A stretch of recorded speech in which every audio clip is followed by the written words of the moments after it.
It's time for RealAg Radio on Rural Radio Channel 147 on Sirius XM.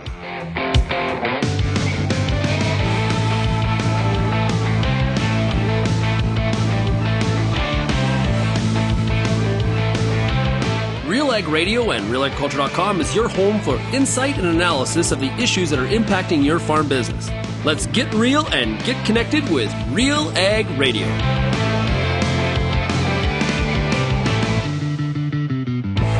Welcome to RealAg Radio here on Rural Radio 147, Sirius XM. Shaun Haney, your host here on this Wednesday midweek edition of the show.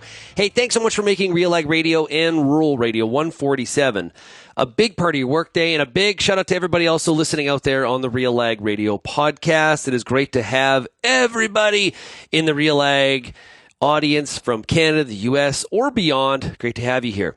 Okay, it's Wednesday. It's already midweek, hump day, as some like to call it, and we're going to be busy here today. We're down in Saskatoon, Saskatchewan. I spent a good part of yesterday at the Ag in Motion show, which is in Langham, which is about a half hour outside of Saskatoon.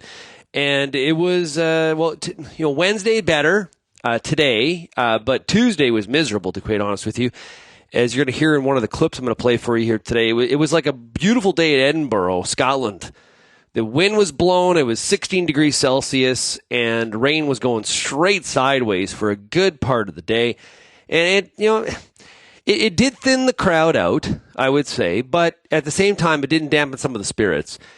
And people were getting around, and I think people were just happy to see rain. I heard from so many people, we have not had rain here forever.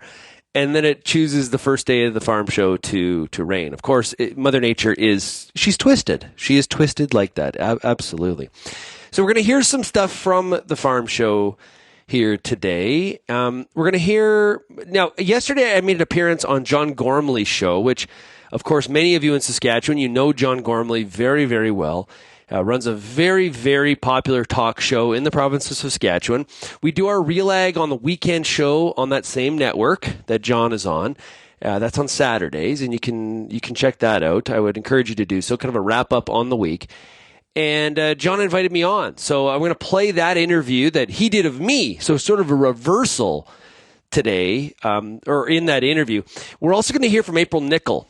She is going to talk in a product spotlight for Corteva about Optimum GLY. Of course, Optimum GLY Corteva is very excited about Optimum GLY. It's a new herbicide trait when it comes for canola only. And Optimum GLY is actually also our sponsor for the Agritechnica coverage that we have coming up here in the fall. So we got a team of 4 that's going to be heading over to Hanover, Germany for Agritechnica, and Optimum GLY is the sponsor of that coverage. I should mention that. And really, really thankful for Optimum GLY for that sponsorship. We're also going to hear today from AGI. Now, I was able to do a bit of a sit down with 2 members of the executive team here in Canada. And AGI, of course, very much a global player. They will be one of the companies we'll probably see at Agritechnica for sure. We have in the past. And what we're going to talk to AGI about is get a bit of a sort of a look into the business and get an understanding about how have bin manufacturers and companies that work on grain storage on a daily basis. We're post-pandemic. We're post-steel tariffs. Some things have kind of calmed down. And what's happening? We had a drought in 21 that was quite poor. Or bad, I should say. And what's business look like, and what are some of the things that are top of mind for them as we just don't talk about what's going on the farm. We also talk about what's going on in the ag industry, and we'll get a bit of an update on that and sort of look into their perspective on what's going on in the ag industry right now as we recorded that interview on Tuesday from the farm show, and then we'll wrap up with a few final thoughts for the day. If you have any feedback on today's show, my email address is shaney@realagriculture.com. You can also find us across all the different social media platforms, YouTube, Twitter, Facebook, Instagram, TikTok, and Threads. Or you can call the RealAg feedback line. It is 855-776-6147. Let's take a break, and when we come back, we're going to hear my conversation with John Gormley of the John Gormley Show from Saskatchewan at the Ag in Motion show. We'll be right back right after this. Infuse some energy into your next corporate event, customer meeting, or conference with RealAg Radio. Canada's national agriculture radio show. Create a unique experience at your next event with host Shaun Haney, broadcasting RealAg Radio live on SiriusXM, featuring exciting guests, captivating interviews, and the latest news from the agriculture community. Contact advertising at realagriculture.com or call 587-787-1795 to book your on location with RealAg Radio today. I am your host today, Lindsay Smith, and now we have a product spotlight. I've got with me Michelle Gemmell. She's the National Market Sense Leader with Cargill. Okay, tell me about Market Sense. What is this product? Yeah, so Market Sense is a subscription-based service that we offer from Cargill. It's really focused on helping our farm clients make confident grain marketing decisions. It involves a team of advisors who come to your farm. We would then provide market insights and strategies throughout the year to help you manage risk and maximize opportunity. What we've found, too, is over the last 2 decades, we have a proven formula for success that matches the farmer's unique individual situation with our marketing insights and our portfolio of specialized grain contracts. So for those who might be interested in Cargill's Market Sense program, where can they go? cargillag.ca/marketsense, or you can visit one of our locations nearby to you and ask to speak to one of our advisors.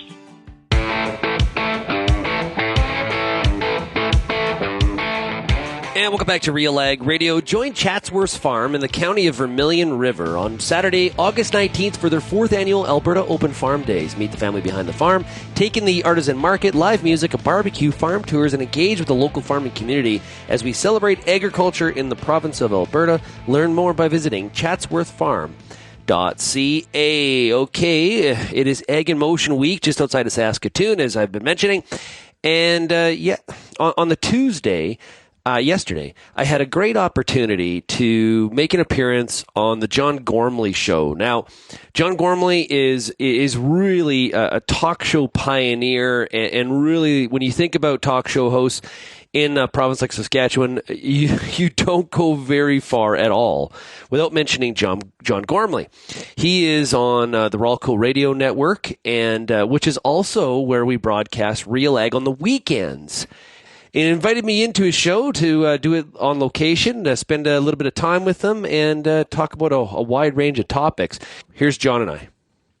So this is for you a bit of just a walk around old home week kind of? Oh, for sure, John. You get to see a lot of old friends, make new friends, and get to see a lot of the audience, which is always very rewarding. A lot of people have come in here and said hello to you, which I'm sure you very, very much enjoy. It's a little chilly though today. This is sort of a little bit. We're not in outside of Saskatoon. We're more like in Glasgow, Scotland. It has a Glaswegian feel, doesn't it? It's got that gray and... Yeah, very. This is a beautiful day if you're in Edinburgh. Yes. But you know what? The crowds are still walking around and enjoying themselves and checking out some of the latest and greatest innovations and things like that. So you can't... we'll take the rain. Absolutely. I think for some areas of the province, there's still a chance if they do get some moisture. There's others where they're probably like, a little bit too little, too late. No, thank you. Mother Nature will, I guess, maybe take some in the fall, and we'll think about next year. Now that would be the Southwest. I'm thinking particularly as you start to head a little bit north of the Trans-Canada. Was that the tougher area? So yesterday I drove from Lethbridge to Saskatoon. I went through Birstall and then up through Leader and then over through Kindersley, and it was that southwest corner is not good. I saw some average, I saw some below average, I saw some really bad. I didn't see a lot of good to excellent, as I would describe the crop conditions. And I think, the grasshoppers have really, really wreaked some havoc if Mother Nature didn't, provide some rain in those areas as well.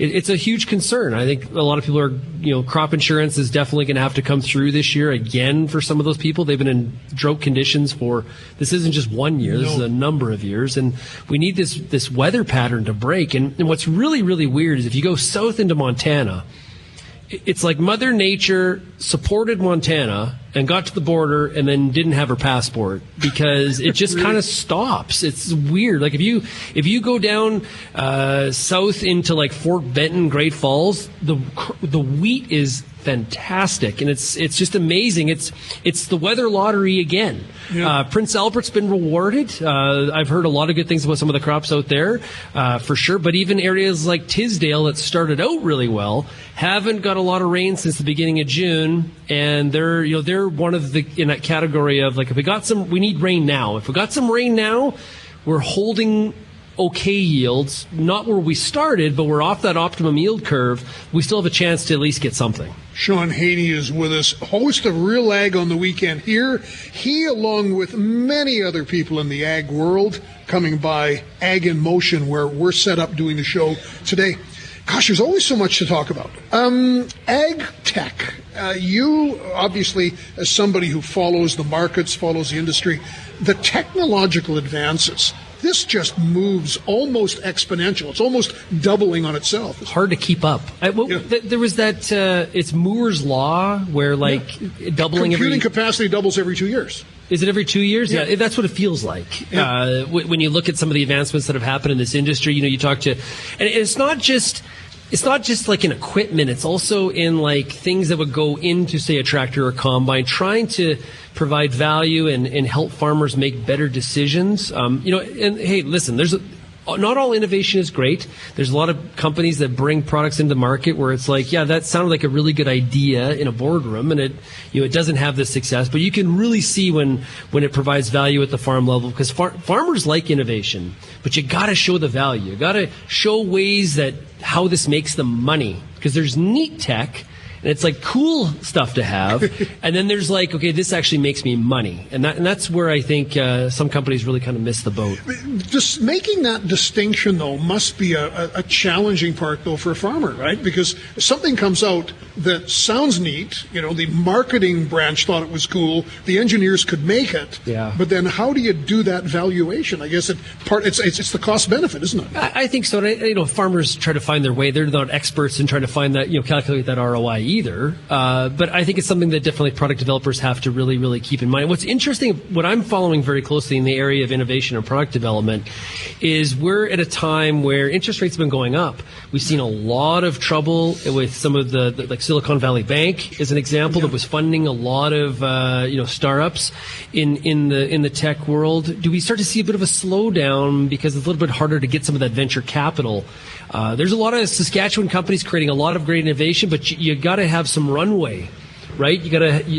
If you're not loaded up with cash, you got to have some financing and some runway to be able to get to the other side, to get that product developed and commercialized and out to the farmer and trialed and tested and sort of prove yourself. It'd be interesting to see if today's economic environment impacts some of that product development as we look out, say, 5 years or so. That's a good point. And we were talking actually earlier today. I think Rob O'Connor, the show manager, was by. We first saw DOT, which was a Saskatchewan invented autonomous docking unit. Then all of a sudden, it's acquired by a company, and now Case has bought them all out. Yeah. So now you've got the Saskatchewan developed autonomous tractor capacity. So ultimately, I guess it's also mergers and acquisitions, isn't it? It's finding somebody with the bigger, deeper pockets. Absolutely, and distribution. Right. I think a lot of times that's what's sort of forgotten too. You talk to somebody that's in the seed business, they'll tell you like, having the variety is sort of the table stakes component of it, is having that distribution, the access at retail. It's no different than if you were going to start Gormley granola bars, right? Having that access at the food or the grocery store level is just as critical or more critical to success than actually developing the product in the first place. The same goes for people that are trying to sell stuff to farmers. To have a strategy where you say, hey, we're going to go direct to the farm, very expensive, very difficult to get that access and get in front of everybody. So you need some sort of distribution. So that's a consideration for sure. DOT, a great example of a great idea in Saskatchewan. I remember that very first year actually at this show where it debuted.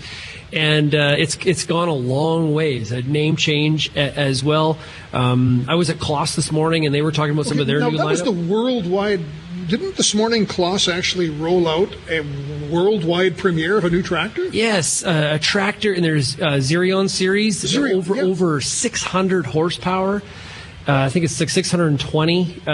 Amazing. I remember, and you need that much if you're going to be pulling 80-foot of drill, maybe through some hills. Not all the land in Saskatchewan is flat, so you're going to need that kind of horsepower and minimize compaction. And to do all these things. That's pretty cool that you do, like a big German company would do a worldwide product launch in Western Canada. Pretty cool. There's a lot of acres here, John. That's true. Yeah, lest I forget. Good point. We're not in PEI. Shaun Haney is with us. You got the show going on Sirius XM on ag. Yeah. And for you, it's been a great journey this last 7-8 years of this. It's been fantastic. When I started, the whole idea was sort of, doing it at night. It was started RealAgriculture.com in 2008, and it was sort of just kind of took off, and people responded to it as a little bit of a different way of doing ag media. YouTube and Twitter kind of were taking off at the same sort of timing, so the timing there was really good from a distribution standpoint. Since then, we've grown our email newsletter that we send out daily is like 13 or 14,000 farmers across Canada. And RealAg Radio has been going really well, and people can get it by podcast. And then starting RealAg on the weekend has been fantastic too. The response from the Ralco audience has been tremendous. People around, on the weekend, farming in the summertime, farmers don't stop, right? They're haying, they're combining, they're planting, they're doing whatever on a Saturday, and people reach out and saying, "Hey, it was great to hear you. It was a nice break from some of the other things that are on the radio on the weekend." Funny thing, though, about you and ag is, you will report with the same fluency and knowledge and enthusiasm on PEI as you will up in the Peace Country up in BC and Alberta. So you've really broadened your own horizons on what farming means. Yeah, I remember that first time I was in Ontario when I was in a soybean field. I was like, what is this? Yeah, so I've learned a lot, and I have a really, really cool job, John, in the sense that in agriculture, people will find a vertical. So they may be an expert on Saskatchewan agriculture. They may be a beef person, a dairy person. I see agriculture through so many different lenses across the country. It's absolutely amazing. And so many times I go into a meeting room. I was at the Calgary Stampede, had an ag party last week. I emceed it, and it was really fun. But there's so many people from across Western Canada in that room, and many of them don't know each other because we tend to stay in our verticals. Yeah. And so I got a pretty fun job. Shaun Haney is with us. Real Ag on the weekend right here. So there is this trade issue erupting. The Trans-Pacific Partnership, Canada's a part of that, bringing the UK in, but our pork and our beef industry in Canada not very happy about that. Quite upset, actually. Yeah, for sure. So Canada, the ag industry in particular, has been very, very happy with Canada being in the CPTPP deal. There's 11 countries in that trade pact. Japan was kind of the coordinator. If you remember, the reason for the CPTPP deal was to have defense against China. It was a countermeasure to China at that time. The U.S. opted. President Trump, I think it was actually the very first thing he did when he took the White House, was they opted out of that Trans-Pacific Partnership. So it's been a good advantage for Canadian producers trying to access countries like Japan. The UK is now signed on as of the weekend to enter it.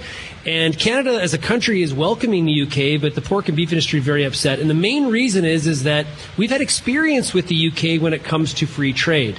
In the CETA agreement, of course, Brexit, they left the EU, right? And now they're going to join the CPTPP. And the problem is that we have opened ourselves up to basically open imports of pork and beef out of the UK. That's not the problem. The problem is the UK does not recognize some of our meat grading and uses that as a non-tariff trade barrier, sort of what they do to the Americans when it comes to chicken and the sanitization of chicken carcasses. It's the same sort of issue, which is the reason that they don't have a trade deal with the UK. So the pork industry, the Canadian Meat Council, the Canadian Pork Council, Canadian Cattle Association, had press releases out Saturday, like right together, saying, this needs to stop. We hope that the Canadian government comes to its senses. It's going to be interesting because those farm groups are very pro-trade. Yeah. Very rarely do we have them arguing against a trade deal. So it feels a little bit awkward, and it's going to be a little bit funny to see some of the lawmakers, the politicians, kind of steer through this. But there is that Canadian Boy Scout thing, right? And we've gotten caught before. I mean, we are free traders in this country. We want to engage trade, and then all of a sudden the people we're opening our market to say, not so fast. Well, we have our own sacred cows, so to speak, and one of them being dairy for sure. The U.S. is basically saying the same, and Australia and New Zealand saying the same thing to us, saying like you're kind of buffaloing us here on these dairy TRQs, and you're not allocating them properly, and we can't, even though we have market access, we can't get product into the country because of how you've allocated those tariff rate quotas to us. So this is trade. Right. There's the agreement, and then there's the text and the enforcement of that trade deal. The criticism that I have of the Canadian government and how they look at trade, one, I think we need a minister of trade. We don't need a minister of trade and. She's got about 5 portfolios. I don't know how she ever gets to any of it. I've heard a lot of good stuff about ministering, but I think she's too spread out. And so I think it's really critical that we straighten that out for sure. So the things we know best here, and the backbone of this show, oilseeds, cereal crops, the market, what are we looking at generally? Pretty optimistic? Last word to you?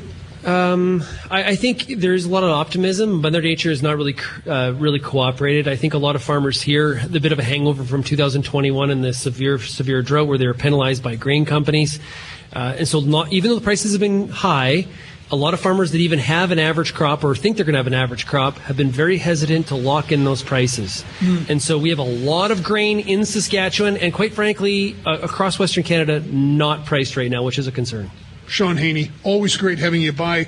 Travel safely, and thanks so much for being here and every weekend with us. That was me on the John Gormley Show on Tuesday, live on location at Jensen Building Systems at the Ag in Motion Farm Show, which is one of the big Western Canadian farm shows that happened. A bit of a rainy weather situation yesterday, but we got through it, and hopefully the rest of the week is a lot better for everybody. We're going to take a break. We'll be right back on RealAg Radio right after this.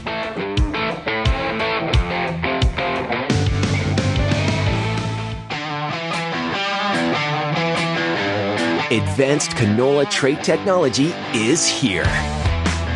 And it's soon to be the talk of the town. Optimum GLY delivers excellent yield potential and agronomic trait performance. Improved crop safety. Enhanced weed control. And a wider window of application. You're going to want to see this. Learn more at OptimumGLY.ca. As you head out into the field this season, the Corn School's got you covered. Everything from tillage discussions, weed control info, field trial results, yield strategies, and more. The Corn School on RealAgriculture.com has the information and advice you need to help you succeed. Brought to you by Pride Seeds and BASF. Corn School episodes are available at cornschool.com, from RealAgriculture.com, or as a podcast from your favorite streaming service.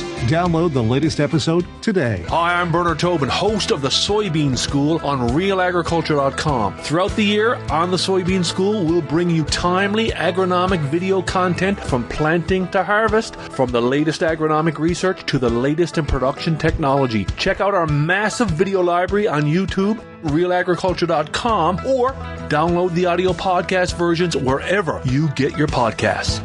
The Soybean School is brought to you by Pride Seeds, BASF, and Syngenta Canada.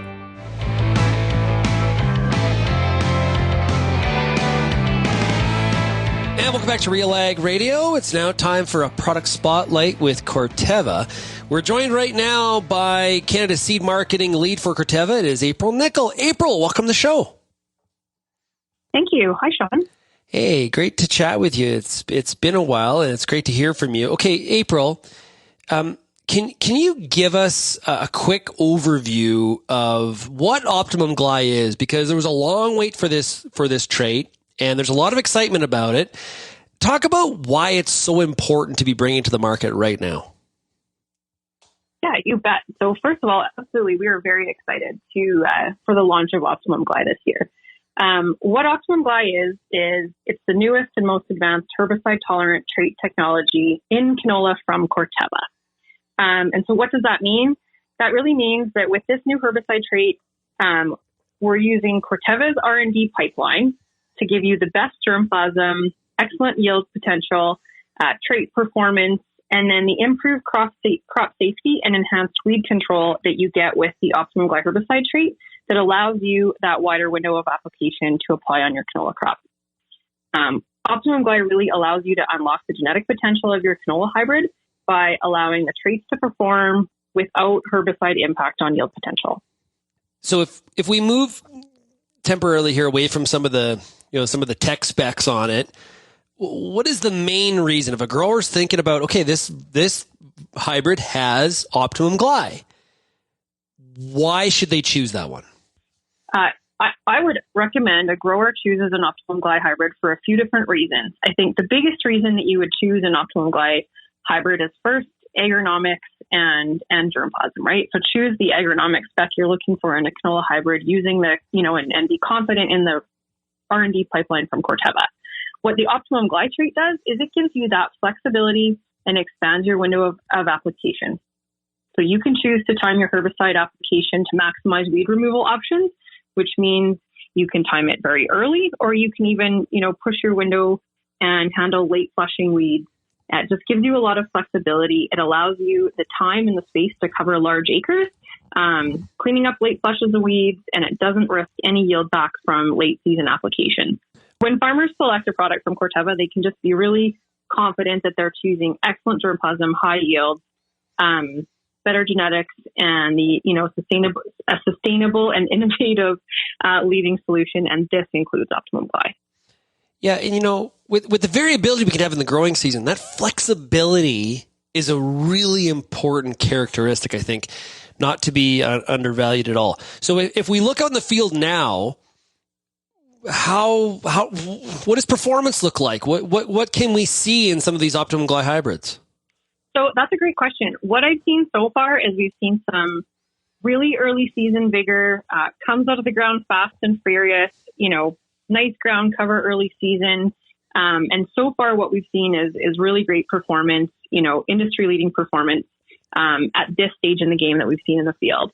I think, if growers or farmers are looking at wanting to take a look at some of our Optimum GLY hybrids, Corteva will be at Ag in Motion. We'd invite them to stop by our booth and ask questions about growing Optimum GLY possibly next season, or we can certainly connect them at any time with a Corteva representative to get them in the field. We've got, over 100 trials across Western Canada, so there's lots of opportunity for growers to have a look in the field and see for themselves.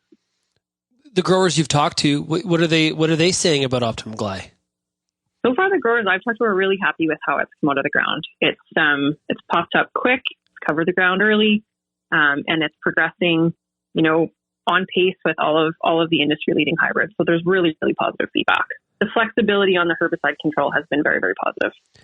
Well, for the growers that are stopping in at the Corteva booth at Ag in Motion, I'm sure one of the questions you are going to get, is it only available on Pioneer hybrids, or is it available with other seed portfolios as well?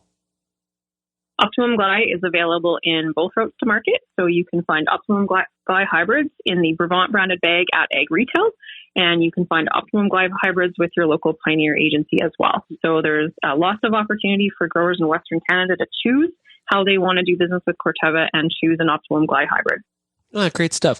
Hey, if you want more information about Optimum GLY, I encourage you to go to Ag in Motion or some of the other farm shows that are happening where Corteva is going to be there. Or, of course, you can go to corteva.ca. April, thank you so much for joining us here today on RealAg Radio for this product spotlight. Thank you, Shaun. We'll be right back here on RealAg Radio, Rural Radio 147, Sirius XM, right after this.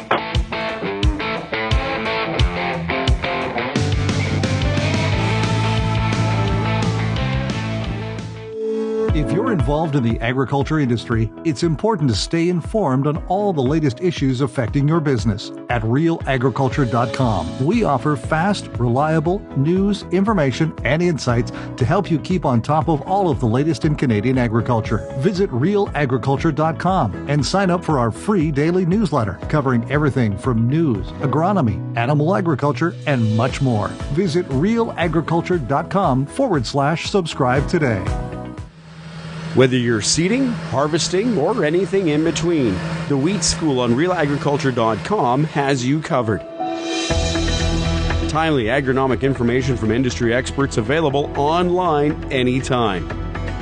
Give your wheat crop a good start and a great finish with the Wheat School on RealAgriculture.com. Brought to you by C&M Seeds, Syngenta Canada, and the Alberta Wheat and Barley Commission.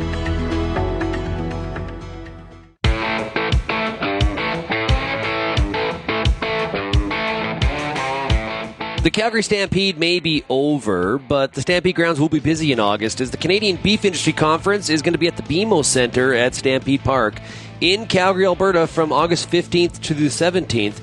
Join the industry, proud, innovative, and loyal. We are Beef. Build your network through the speakers, trade show, and entertainment. And actually, RealAg Radio is going to be on the stage and a part of the agenda this year. Looking forward to that. You can visit CanadianBeefIndustryConference.com for full details and to register today. Well, one of the things I like about really large farm shows is the opportunity to catch up with companies that we kind of hear from throughout the year, but we don't get a real chance to have a bit of a long sit down and find out a little bit about what's happening in the business, what's happening in the industry, the piece of the industry that they work in. And one of those clients is AGI.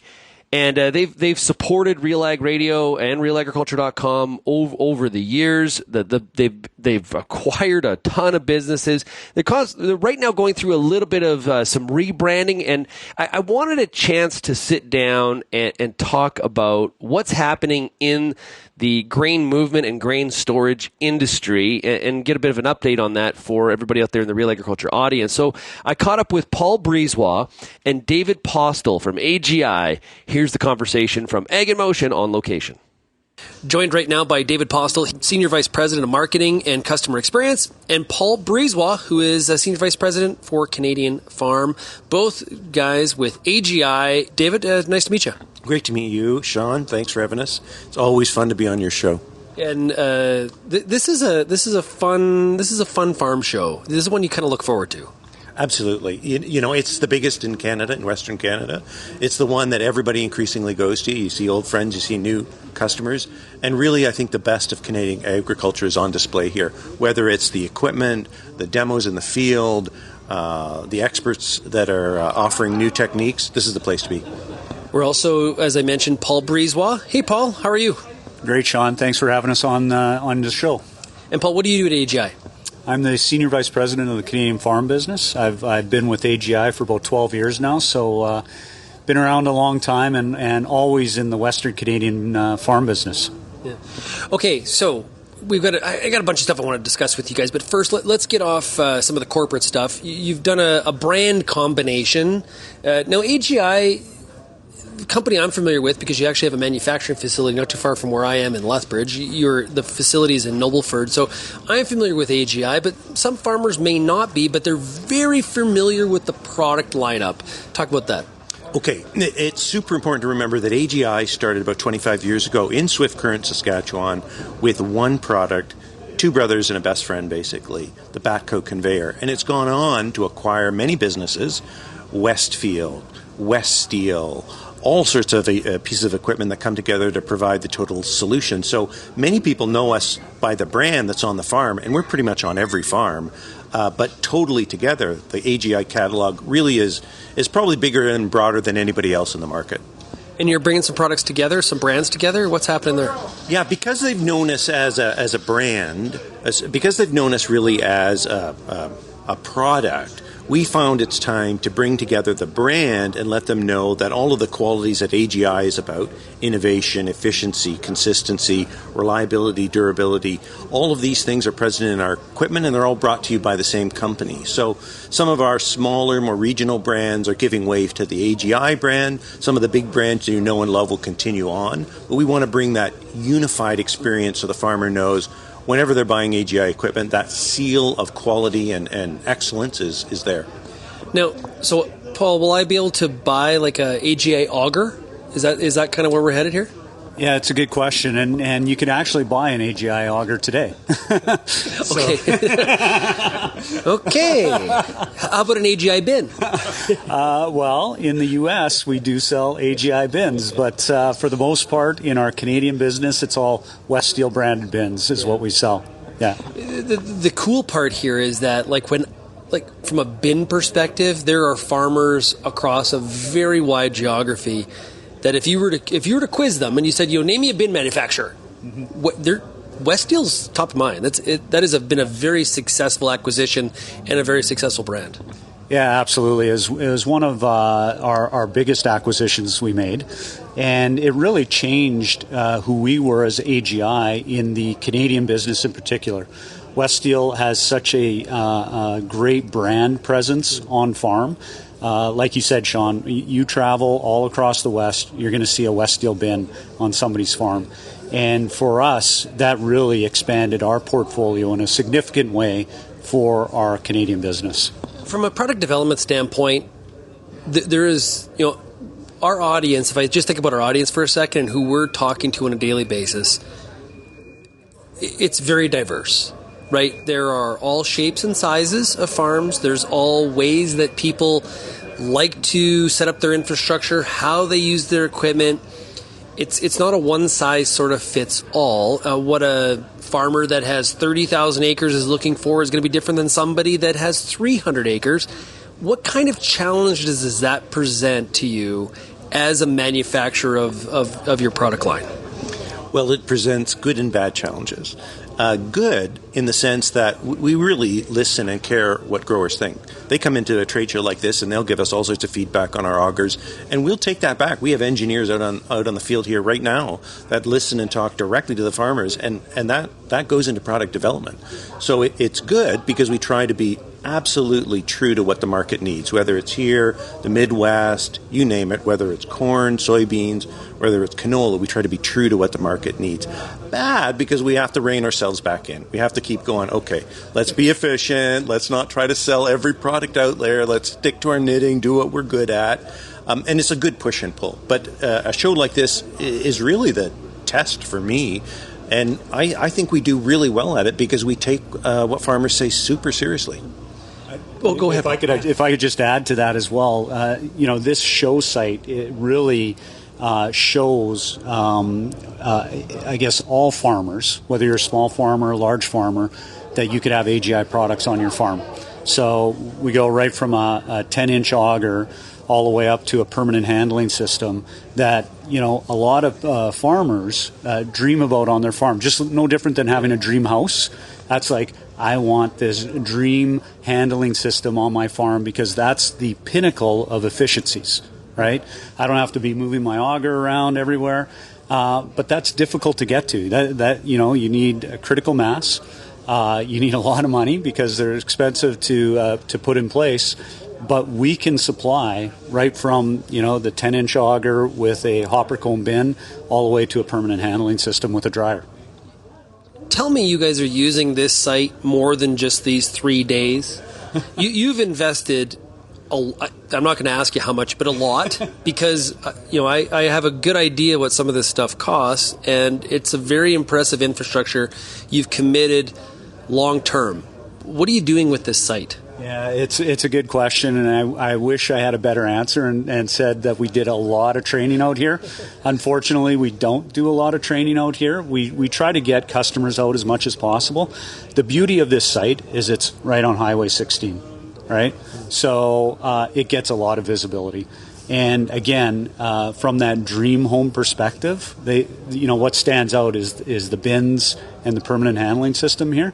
And we get a lot of farmers saying, hey, when you decide to take that down, we want that on our farm. This is what we want on our farm, right? It's the floor model, right? When you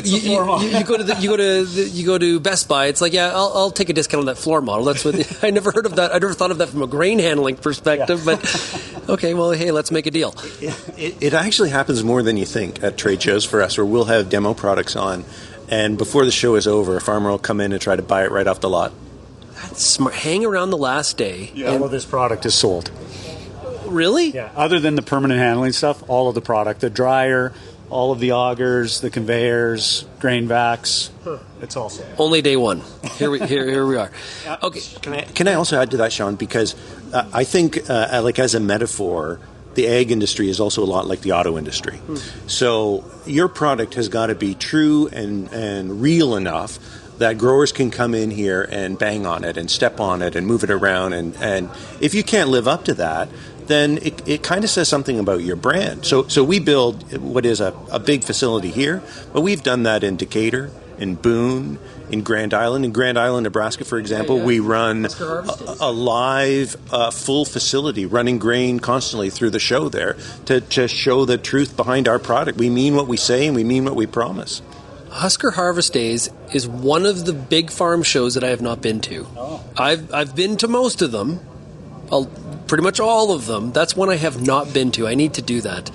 Need to make it out to that show.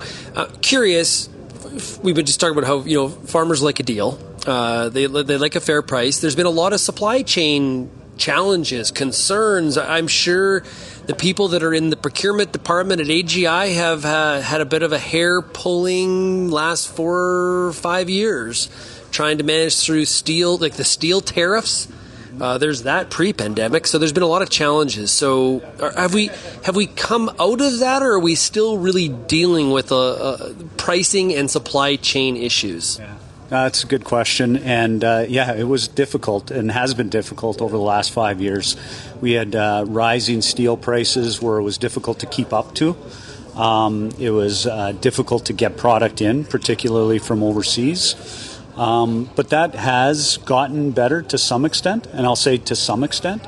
We still have some difficulties, particularly when you have the Vancouver port that shuts down. And we all know the impact that had overall on the Canadian economy, 750 million per day. And we were exposed to that as well. So that will create a bit of a problem as we go into production over the next few months, just because it's caused delays in supply chain. But I believe that we've worked through most of that. Steel seems to be settling out, which is good.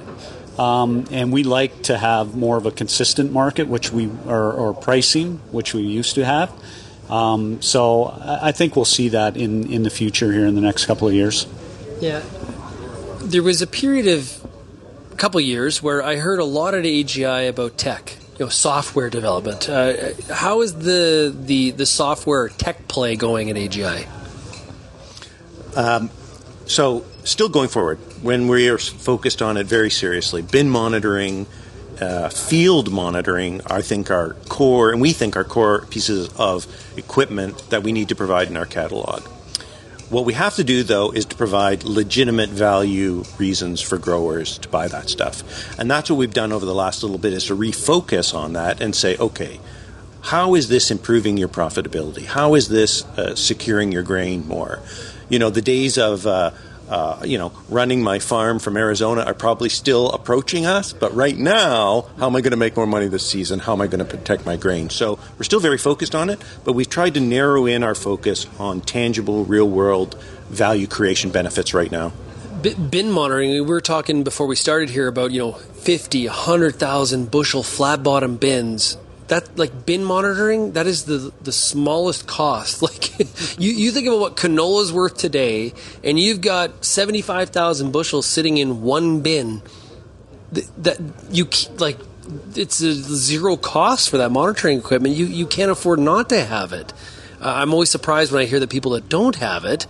But yeah, and I think when it comes to tech, the return on investment is critical. There's nice to have, there's cool to have, and there's that makes me actually money. That needs to be a focus. Yeah, the cool to have guys have already bought, right? That's the thing, and you could pick any part of precision ag, any part of technology right now. Yeah. The early adopters are in, they're trying it, they're using it, but now it's that sort of middle majority, that everyday farmer that's got to go, okay, how is this helping me either solve for labor I can't get? How is this helping me protect my assets? How is this protecting or helping me to get a better price on the corn I'm growing? That's where we have to play and offer things that are tangible today. And when we do that, it's incredibly successful. I'm with you. I'm constantly astonished. If you told somebody, I'm going to pay your annual salary, I'm going to put it in a box, and you got to bury it in your backyard, and you can't have it till next year. I'd have guard dogs and cameras. I'd have, you name it. Growers are getting there now, particularly, I think, as we see a lot of newer, younger, more tech-savvy growers come online. Every bin that goes out is going out with monitoring equipment. It's an essential accessory like a floor sweep event is. Now, AGI has had a lot of growth in the area of acquisitions, okay? That has not necessarily been internal organic growth that has led us to this point. Are we at a sort of a pause right now? Is there more obviously you're not going to tell me, oh yeah, we're going to acquire this company. But the trend, that was really a business growth strategy. Is that going to continue going forward, or is there a pause on that? We have a pause on it. So in October of last year, we had a new CEO come in, Paul Householder, and he really looked at the business and said, going forward, we need operational excellence. We need to pay down debt, which we've incurred from many of these acquisitions. And we got to get focused on organic growth, just like you said. And so that's really what we're focused on right now. And there is a pause. And until we really commit to ourselves in terms of getting that organic growth, getting the debt paid down, we won't be making any more acquisitions until that time. That was my conversation down at Ag in Motion, just outside of Saskatoon, Saskatchewan, at the Big Farm Show with David Postill and Paul Brisebois of AGI. Great to catch up with those guys. I joked about it, but yeah, the people in procurement the last 4 years, man, they've had challenges. Procurement used to be so easy. I'm probably stretching that a little bit, but calm, cool, collective. We just do our thing. We got lots of lead time. We're working on our costs, making sure we're hitting the targets. And there's elements, a number of different variables in the last 4 years of some of these manufacturers where it has been bloody chaos. Never mind chips. We talked about steel, and it's not just the fact that things were tight, but then in the case of like a bin company, it's the steel tariffs that were on during a part of the Trump administration that really wreaked some havoc too for some of these manufacturers. So, yeah, I love the business updates because it gives us a bit of a look inside what's going on in some of these companies that many of you are dealing with. Hey, we're going to take a break. We'll be back with more RealAg Radio right after this.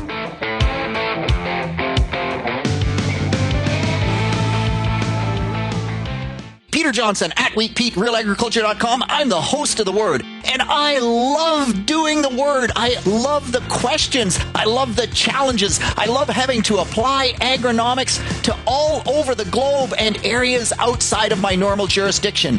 Also, I love the feedback the most, where growers challenge me, tell me about their plot results, help me to learn. The Word, absolutely the best part of my day. Canola is more than just a pretty face in the prairie landscape. It's a big business, both here and around the world, that requires you to be informed and up to date on everything it takes to grow a successful crop. The Canola School on RealAgriculture.com has an expert library of video resources covering markets, agronomy, and more to help you grow a healthy and profitable canola crop. Visit canolaschool.com today. Brought to you by BASF Canada and Invigor Hybrid Canola.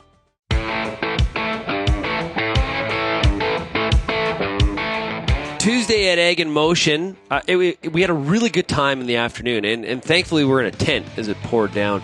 Affinity Credit Union, Gap, and Ag West Bio put on a Sprouting Success Speaker Series event in one of the tents, and they invited me to be the moderator and to participate, and it was really cool because we talked all about innovation. And innovation in agriculture and why it's important, why we need to continue to push forward. And I was joined by a great friend of Real Agriculture and a great friend of mine, Tom Wolf from Sprayers 101. And many of you know Tom. He is one of Canada's foremost experts in the area of sprayers, nozzles, just that whole area of technology and innovation.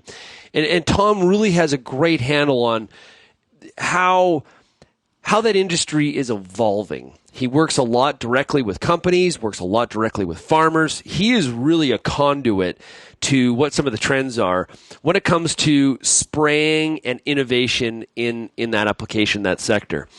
And we had a half hour kind of back and forth. The word or the phrase fireside chat is constantly overused, but we had a really good time. And it was interesting, some of the thoughts about, the idea of spraying with drones, the idea of artificial intelligence. Tom made a point that there is if you think about it, the computing power that is going to have to be in a sprayer, and not just like in the future, but it's kind of like now sort of stuff. The computing power that has to be in a sprayer when we're talking about spots or smart spraying, and we're driving, say, 15 miles an hour through the field, and we're like green on green. So we're like, selectively smart spraying, only choosing the weeds that the plants that we're trying to kill, not the crop that we're trying to grow. That is a lot, and there's probably a number around this, but I'm just going to say it's exponentially higher. And I'm blown away by where spraying goes in the future. Because when we do the Farmer Rapid Fire on Thursdays, farmers tell me all the time, if I think about the amount of time that I'm spending in that sprayer seat on an annual production basis, it's increased immensely. I'm not spending more time, not doing more passes with the combine, not doing more passes with the planter.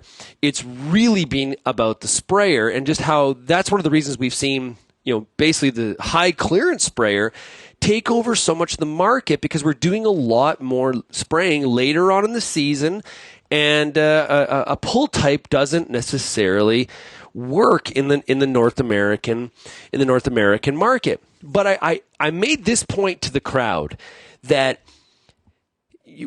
on Thursdays, farmers say all the time on the Rapid Fire that, at least this is my qualitative anecdotal research, is I think farmers really do enjoy the opportunity that the sprayer provides them with. Now, it may not be necessarily the application of, I love spraying, but it provides the opportunity to get a bird's eye view, because we have moved to the high clearance sprayer.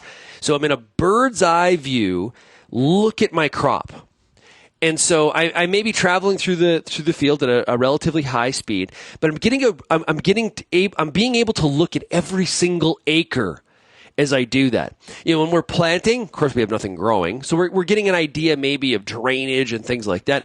Of course, combine, everybody loves to spend time in the combine seat, but that's a little bit different in the sense that, stuff really grew that we're kind of post, right?